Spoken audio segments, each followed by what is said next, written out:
நாட்டுப்பற்றாளன் செய்திகள் வாசிப்பது வாசுகி தாமோதரன்.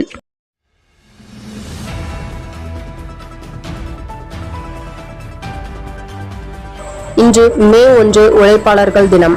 வியர்வை சிந்தும் கரங்கள் உயரட்டும், நாளைய உலகை இனிதே ஆளட்டும். இன்றைய சிந்தனை: மகிழ்ச்சி என்பது சிரித்துக் கொண்டிருப்பதல்ல, தனிமையில் இருக்கும்போது எவ்வித கவலையுமின்றி இருப்பது.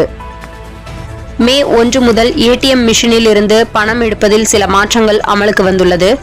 அதாவது, கணக்கு வைத்திருக்கும் வங்கி ஏடிஎம் இல்லாமல் வேறு வங்கி ஏடிஎம்மில் பணம் எடுத்தால் மாதத்தில் 3 முறை மட்டும் இலவசம். 4வது முறை பணம் எடுத்தால் 19 ரூபாய் பிடித்தம் செய்யப்படும். அதேபோல் ஹோம் பிரான்ச் வங்கி ஏடிஎம்மில் பணம் எடுத்தால் 5 முறை மட்டுமே இலவசம்.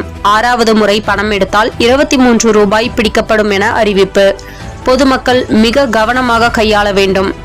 வேலூர் மாவட்டம் குடியாத்தம் அருகே வெள்ளரி கிராமத்தில் 100 நாள் திட்டத்தில் வேலை செய்யும் கவிதா என்ற பெண்ணுக்கு ரூபாய் 1,67,00,000 ஜிஎஸ்டி வரி செலுத்த கோரி நோட்டீஸ் வந்துள்ளது.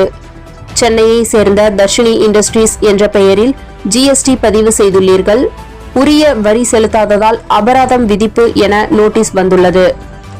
தனது பான் கணக்கு எண் மூலம் மோசடி நடந்துள்ளதாக கவிதா புகார்.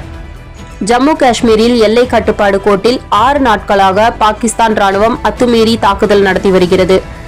ஜம்முவின் பார்க்வால் பகுதியில் சர்வதேச எல்லையில் இருந்து நம் ராணுவம் மீது நேற்று துப்பாக்கி சூடு நடத்தியது. நம் எல்லை பாதுகாப்பு படையினர் சரியான பதிலடி கொடுத்தனர்.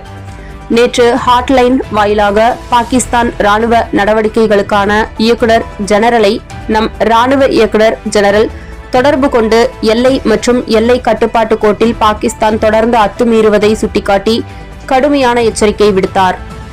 தாராபுரம் கட்டிட பணியாளர் நல சங்கத்தின் சார்பாக மே 1 வியாழக்கிழமை காலை 10 மணிக்கு அமராவதி சிலையிலிருந்து அண்ணா சிலை வரை நகர்மன்ற தலைவர் பாப்பு கண்ணன் மற்றும் முருகானந்தம் திமுக நகர கழக செயலாளர் ஆகியோர் தலைமையில் மற்றும் பொறியாளர்கள், மேஸ்திரிகள், விழா ஒருங்கிணைப்பாளர்கள், செயற்குழு உறுப்பினர்கள் மற்றும் பலர் பேரணியில் கலந்து கொண்டு சிறப்பித்தனர். கோவை சிங்காநல்லூர் பேருந்து நிலையத்திலிருந்து ஒரு அரசு பேருந்து பயணிகளுடன் சிங்காநல்லூர் காவல் நிலையம் முன்பு ஒண்டிப்புதூர் நோக்கி திரும்பும் போது ரோட்டில் பெரிய பள்ளம் ஏற்பட்டு வலது பக்கம் பின் சக்கரம் பள்ளத்தில் மாட்டிக்கொண்டது. அதனால் பேருந்து பள்ளத்திலிருந்து வெளியே வர முடியாமல் நின்றது.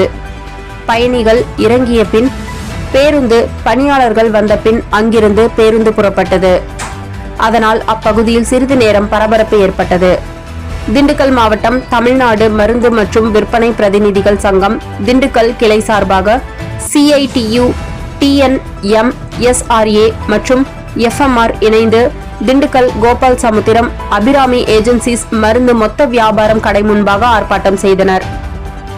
மாதம் தவறாமல் வெளிவரும் நாட்டுப்பற்றாளன் பத்திரிகையின் செய்தியாளராக பணிபுரிய விருப்பமுள்ளவர்கள் கீழே உள்ள நிர்வாக அலைபேசி எண்களில் தொடர்பு கொள்ளலாம். 7947789115 மற்றொரு எண் 9944341033. நாட்டுப்பற்றாளன் யூடியூப் சேனலில் விளம்பரம் செய்து பயன்பெறுங்கள். நமது நாட்டுப்பற்றாளன் செய்திகளை அறிந்து கொள்ள யூடியூப் சேனலை சப்ஸ்கிரைப் செய்யுங்கள்.